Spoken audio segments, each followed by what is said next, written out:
Adolf খানের মতো এরকম একটা নেহায়েত মেয়ে মানুষের মতো লোক কোন রকম পুরুষ হয়ে এসে বেঁচে আছে, তাকে যখন আপনি সেরা সুন্দর বলে যখন আপনি পুরস্কার দিবেন, সুদর্শন পুরুষ বলে যখন আপনি পুরস্কার দিবেন, এটার পরে আলেম ওলামাদের ফিডব্যাক কি, সাধারণ মানুষের ফিডব্যাক কি, তাওহীদি জনতার ফিডব্যাক কি, এটা তারা দেখতেছে। যদি দেখে যে না এটা আমরা খুব সহজে মেনে নিছি, তাহলে পরের ধাপ আসবে। তো এই যে অবস্থা, এমন একটা ব্যক্তি যাকে দেখতে নিতান্ত মহিলা মানুষের মতো লাগে, তাকে যদি আপনি সবচেয়ে সুদর্শন পুরুষ বলেন, তাহলে এটা এই জাতির জন্য, একটা মুসলিম অধ্যুষিত একটা দেশে, দ্বিতীয় বৃহত্তর একটা মুসলিম দেশের জন্য এটা লজ্জাজনক। এটা তো আমরা একটা দিক বলছি।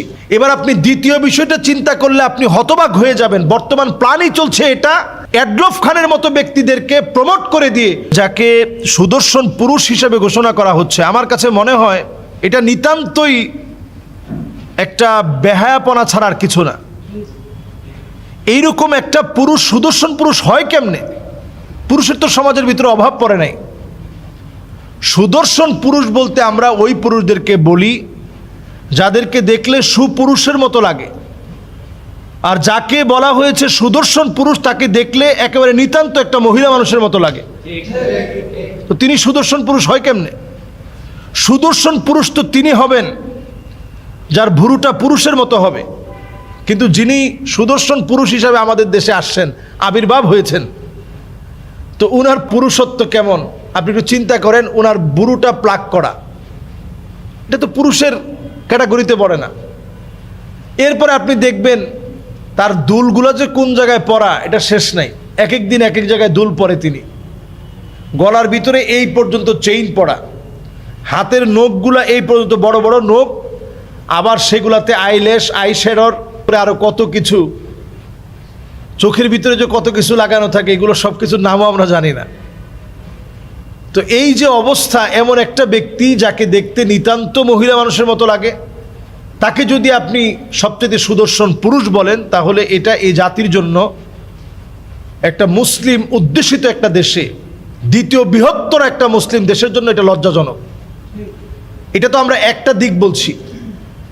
এবার আপনি দ্বিতীয় বিষয়টা চিন্তা করলে আপনি হতবাক হয়ে যাবেন। বর্তমান প্ল্যানই চলছে এটা, এডলফ খানের মতো ব্যক্তিদেরকে প্রমোট করে দিয়ে সমকামিতাকে হাইলি প্রমোট করা, এটা বর্তমান প্ল্যান চলছে।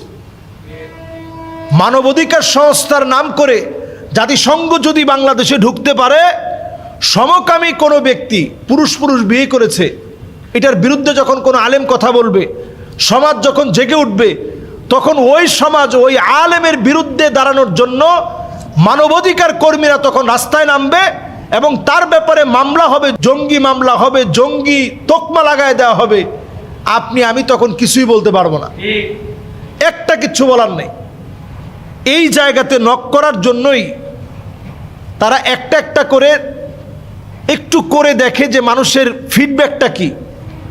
এডলফ খানের মতো এরকম একটা নেহায়েত মেয়ে মানুষের মতো লোক কোন রকম পুরুষ হয়ে এসে বেঁচে আছে, তাকে যখন আপনি সেরা সুন্দর বলে যখন আপনি পুরস্কার দিবেন, সুদর্শন পুরুষ বলে যখন আপনি পুরস্কার দিবেন, এটার পরে আলেম ওলামাদের ফিডব্যাক কি, সাধারণ মানুষের ফিডব্যাক কি, তাওহীদি জনতার ফিডব্যাক কি, এটা তারা দেখতেছে। যদি দেখে যে না এটা আমরা খুব সহজে মেনে নিছি, তাহলে পরের ধাপ আসবে।